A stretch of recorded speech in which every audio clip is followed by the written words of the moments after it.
નમસ્કાર, મનસુખભાઈ માંડવિયા.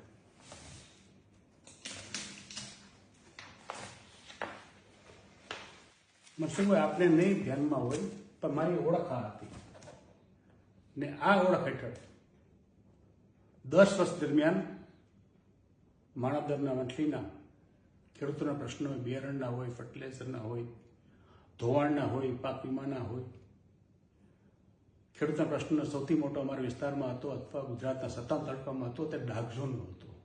તે dark ઝોનનું movement 3 સુધી ચલાવ્યું હતું. ડાર્ક ઝોન ઉઠાવ્યો હતો. તે જુનાગઢ માટે 600 કરોડનું અભિયાન સરકાર પાસે પાછા લેવાના, જુનાગઢમાં લોકશાહી અભિયાન ચલાવ્યો આખા જિલ્લામાં, ને આ સિવાય જુનાગઢના ગરીબો વંચિતો માટે એક બીપીએલ સહાયતા અભિયાન ચાલુ કર્યું હતું. તે અભિયાન સોમનાથમાં, જુનાગઢમાં, પોરબંદરમાં, રાજકોટમાં, જામનગરમાં 5 થી 6 જિલ્લાની અંદર 21 તાલુકામાં આખું અભિયાન ચલાવ્યું હતું. ને તે હેઠળ 75,000 ઉપરાંત ગરીબોને બીપીએલના લાભ આપેલા હતા. આ મારું કામ હતું, આ મારી ઓળખ હતી. તેની ઉપર ભારતીય જનતા પાર્ટીએ પોતાની ઓળખ લગાડી હતી.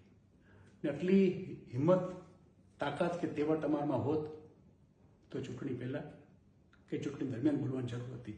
આપનો આભારી, જવાહર ચાવડા.